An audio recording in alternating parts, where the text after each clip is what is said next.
विष्णु भगवान ने पृथ्वी को किस समुद्र से निकाला था, जबकि समुद्र पृथ्वी पर ही है? हिरण्यकश्यप का भाई हिरण्याक्ष ने पृथ्वी को ले जाकर समुद्र में छिपा दिया था। फलस्वरूप भगवान विष्णु ने वराह का रूप धारण करके हिरण्याक्ष का वध किया और पृथ्वी को पुनः उसके कक्ष में स्थापित कर दिया। इस बात को आज के युग में एक दंतकथा के रूप में लिया जाता था। लोगों का ऐसा मानना था कि यह सरासर गलत और मनगढ़ंत कहानी है, लेकिन नासा के एक खोज के अनुसार खगोल विज्ञान की 2 टीमों ने ब्रह्मांड में अब तक खोजे गए पानी के सबसे बड़े और सबसे दूर के जलाशय की खोज की है। उस जलाशय का पानी हमारी पृथ्वी के समुद्र के 140 खरब गुना पानी के बराबर है, जो 12 बिलियन से अधिक प्रकाश वर्ष दूर है। जाहिर सी बात है कि उस राक्षस ने पृथ्वी को इसी जलाशय में छुपाया होगा।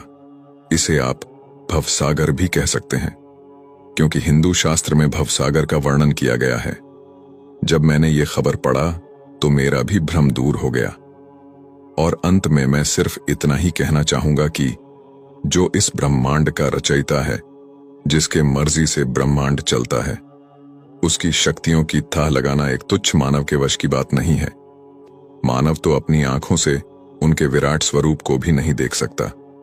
कुछ महान लोग, जिन्हें यह लगता है कि हमारा देश और यहाँ की सभ्यता गंवार है, जिन्हें लगता है कि नासा ने कह दिया तो सही ही होगा, जिन्हें यह लगता है कि भारत की सभ्यता, भारत का धर्म और ज्ञान विज्ञान सबसे पीछे है, उनके लिए मैं बता दूं कि सभ्यता, ज्ञान, विज्ञान, धर्म, सम्मान भारत से ही शुरू हुआ है। अगर आपको इस पर भी सवाल करना है तो आप इतिहास खंगाल कर देखिए। जिन सभ्यताओं की मानकर आप अपने ही धर्म पर सवाल कर रहे हैं, उनके देश में जाकर देखिए। उनके भगवान तथा धर्म पर कोई सवाल नहीं करता, बल्कि उन्होंने अपने धर्म का इतना प्रचार किया है कि मात्र 2000 साल में ही आज संसार में सबसे ज्यादा ईसाई हैं।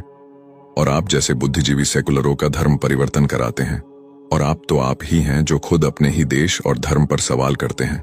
अगर उनकी तरह आपके भी पूर्वज भी बंदर थे तो आपका सवाल करना तथा ईश्वर पर तर्क करना सर्वदा उचित है। कौन होता है नासा, जो हमें यह बताएगा कि आप सही हैं या गलत? हिंदू धर्म कितना प्राचीन है, इसका अनुमान भी नहीं लगा सकता नासा। जब इंग्लैंड में पहला स्कूल खुला था, तब भारत में लाखों गुरुकुल थे और लाखों साल पहले 4 वेद और 18 पुराण लिखे जा चुके थे।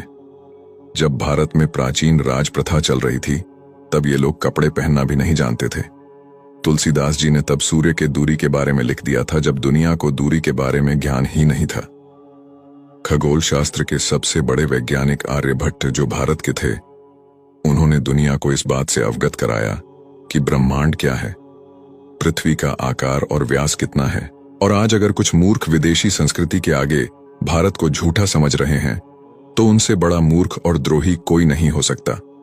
दिन और रात का सही समय पर होना, सही समय पर सूर्य अस्त और उदय होना, पेड़ पौधे, अणु परमाणु तथा मनुष्य की मस्तिष्क की कार्यशैली का ठीक ढंग से चलना, ये अनायास ही नहीं हो रहा है।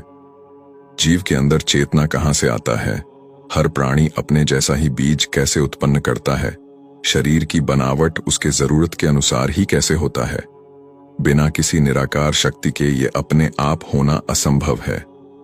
जय श्री राम, जय सनातन धर्म।